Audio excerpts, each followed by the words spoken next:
अस्सलाम वालेकुम नादरीन। अल्लाह ताला से ये उम्मीद करता हूँ कि अल्लाह ताला ने आपको जहाँ पर भी रखा होगा अपने हिफ्ज़ व अमान में रखा होगा।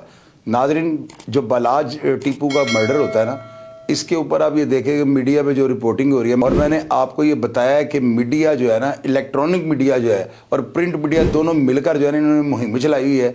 ये लाहौर के अंदर इंतशार खुद फैला रहे हैं, यानी इस तरह की जो है ना थंबनेल के ऊपर बातें लिख रहे हैं कि यकीन करें लोग मुझे कॉल करके पूछ रहे हैं कि चोई साहब लाहौर में क्या होने जा रहा है। और भाई लाहौर के अंदर जो तकड़े पुलिस अफसर लगे हुए हैं ना, CIA के जो DSP हैं, इनके होते हुए चिड़िया पर नहीं मार सकती।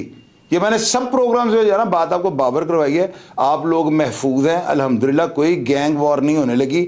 मैं ये बात साथ आपको बताता हूँ कि आप ये देखें, मैंने प्रोग्राम से आपको बताया कि पुलिस अफसरान जो थे ना उस ज़माने के, जब ये बिला ट्रकों वाला अरूज पे होता था, तो वो पुलिस अफसर जो थे ना, उन्होंने इनकी होती हुई सुलह को ख़राब कर दिया है।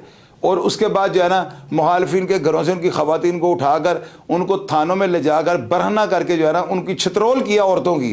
तो फिर उसके बाद क्या होना था? उसके बाद तो फिर वो तमाशा लगना था कि जो ना देखने वाला हो और ना बंदे को समझ आए कि ये हुआ क्या है। यानी ये गैंग वॉर जो है ना, इसको स्टार्ट करने में पुलिस अफसरान जो उस टाइम पे विराजमान थे, 1980 या 85 या 90 के ज़िमरे में जो थे ना लोग आते थे, जो अफसरान थे, उनमें मैंने आपको सबके नाम भी बताए हैं। अब आप ये देखें कि ये पीछे जो सोगवार आना है एक बेवा है मकतूल की, उसके अलावा उसका भाई है मसब, उसके अलावा दूसरा भाई है फाते है, 2 बेटे हैं। इसका एक बेटा अमीर हादी है और दूसरा बेटा अमीर हमदानी है।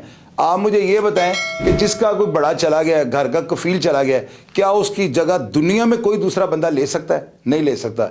यार आप कम से कम ये देखें, अफवाहें उड़ा रहे हैं। कोई कहता है कि जी गोगी भट्ट जो है ना वो पकड़ा गया है, कल की ये पोस्टें चल रही हैं।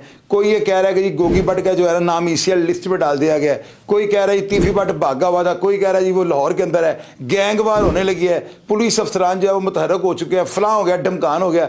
और अल्लाह के बंदो, इतने बड़े बड़े कत्ल होते हैं। मोहतरमा बेनज़ीर भुट्टो जो है उनको शहीद कर दिया गया, मुर्तज़ा भुट्टो, नवाब अकबर भुगटी, बहुत बड़े बड़े लोग जो है वो मर चुके हुए हैं और उनके शूटर जो है टारगेट किलर वो नहीं पकड़े गए। लोग ये लिख रहे हैं जी शादी की तकरीब में वो जो है शूटर कैसे घुस गया। और अल्लाह के बंदे, क्या आज तक कोई शादी आपने ज़िंदगी में ऐसी देखी है जहाँ पर हर वो बंदा अंदर एंटर हो जिसके पास कार्ड मौजूद हो? कई वेले भी साथ घुस जाते हैं। सेशन कोर्ट के अंदर जी कोई बंदे होता है ना मर्डर सेशन का, तो लोग ये कहते हैं कि ये अंदर पिस्टल कैसे चला गया। और भाई किसी वकील को पिस्टल दो, वो अंदर लगा के पहुंचा देगा आपको।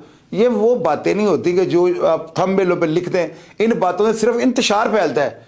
आज जो उनके घर में सफ़े मातम बिछी हुई है, क्या कोई बंदा जो है, कभी किसी ने ये सोचा है कि जिसके घर इतना ताकतवर बंदा, घर का सरबराह जो चला जाए दुनिया से और जवानी की मौत में उसके घर वालों पे क्या गुजरती होगी? और जब वो उठते हैं अपना मोबाइल चेक करते होंगे, ऊपर इंतशार फैला हुआ है, अनार की फैली है, पता नहीं शहर के अंदर जो है मार्शल लॉ लगने वाला है। अल्लाह के बंदो, जो टीमें CIA इस वक्त जो काम कर रही है ना, DIG मलक लियाकत साहब के नीचे, CIA के वो DSP साहब उनको जानते हैं, मैंने तो 20 प्रोग्राम उनके किए हुए हैं।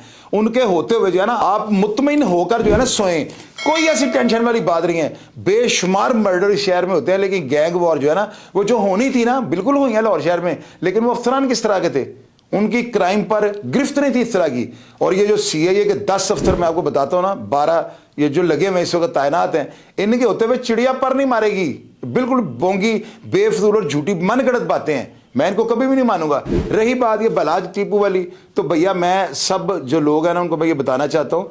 आप लोगों ने मुझे नीचे लिखा कि जी आप ना किसी पार्टी को सपोर्ट कर रहे हैं। भैया मैं अस्तगफिरुल्लाह, ये खुदा से डर के ये बात कहता हूँ कि अगर मैं कोई मैला फाइडी करता हूँ, अगर मैं बददियानती या बदनीयत के साथ किसी को सपोर्ट करने का सोचता भी हूँ, तो मेरा खुदा मुझे गरक कर दे। मेरी नीयत में कोई फतूर नहीं है। लेकिन मैं मकतूल जो था ना, उसकी फैमिली के अफराद को या जो पैरवी करने वाले हैं उनको मैं सिर्फ ये कह रहा हूँ कि भाई आप किसी की बात मत माने। जो आपका दिल कहता है ना, आपका दिल कहता है बदला लेना है तो भाई लो, लेकिन किसी को नहीं बताना। अगर आपका दिल ये कहता है कि नहीं ये काम गलत है, तो किसी को मत पूछिएगा, लोगों की बातों में ना लगे, जो दिल कहता है वो करें। हालातों वाक़यात का जायज़ा लिए बगैर अगर आप किसी के ऊपर FIR कटवा देते हैं या किसी को नामजद कर देते हैं और वो ना हो, तो वो आपका दुश्मन है। लेकिन अगर वो FIR आपको कंफर्म है कि ये जो अफराद है ये मुलव्वस हैं, تو بھیا قیامت تک آپ نے ان کو نہیں چھوڑنا اور ان کو عدالتوں سے بھی سزا دلوائیں. اور اگر آپ کے دل میں بھی کوئی گرج ہے وہ آپ نکالنی چاہتے ہیں بالکل آپ نکالیں, یہ آپ کا جو ہے نا ابتدائی حق ہے. اور اللہ تعالیٰ نے بھی اس چیز کی چھوٹ دی ہوئی ہے کہ اگر آپ ظالم کے خلاف جہاد کرتے ہیں نا تو وہ آپ کو گناہ کے زمرے میں نہیں آئے گا, اللہ تعالیٰ نے اس کا حکم فرمایا ہوا ہے. لیکن اگر آپ معاف کر دیتے ہیں تو آپ کے درجات بہت زیادہ بلند ہو جائیں گے. اور لاسٹ میں آپ کو یہ بتاتا ہوں کہ عمران ریاض خان اینکر جو تھے وہ گرفتار ہو چکے ہیں اور میرا خیال ہے ان کو لاہور کی ڈسٹرکٹ جیل میں ٹرانسفر کر دیا گیا ہے. اس کے علاوہ اور کوئی لیٹسٹ خبر اگر آئی یا اس تفتیش کے متعلق کوئی نئی اپڈیٹس آئیں تو سب سے پہلے میرا چینل شاہد چودھری آفیشیل آپ کو بتائے گا اور دکھائے گا. ابھی تک جو باتیں ہیں یہ افواہوں کی حد تک ہیں, اور بھیا میں افواہیں اڑانے والا بندہ نہیں ہوں. میں نے بات کرنی ہے اور آپ کو پتا ہے کہ میں دبنگ طریقے سے بولنے والا بندہ ہوں, کیونکہ ثبوت ہاتھ میں رکھ کر بات کرتا ہوں. میں لوگوں کی طرح ٹوپیاں گھمانے والا بندہ نہیں ہوں. میرے پروگرام کا انتظار کریں اور انشاءاللہ تعالیٰ جو ہی کوئی تفتیش میں حالات و واقعات سامنے آتے ہیں جو آپ کو بتانے بہت ضروری ہوں تو سب سے پہلے میں آپ کو بتاؤں گا. پروگرام دیکھ کر اگر آپ کو پسند ہے, اپنی کسی بات کو میرے ساتھ شیئر کرنا چاہیں تو بالکل کمنٹ باکس میں آئیے گا. میں ہمیشہ کی طرح آپ کو رپلائی کرنے کی کوشش کروں گا. اپنا ڈھیر سارا خیال رکھا کریں جی. پاکستان زندہ باد.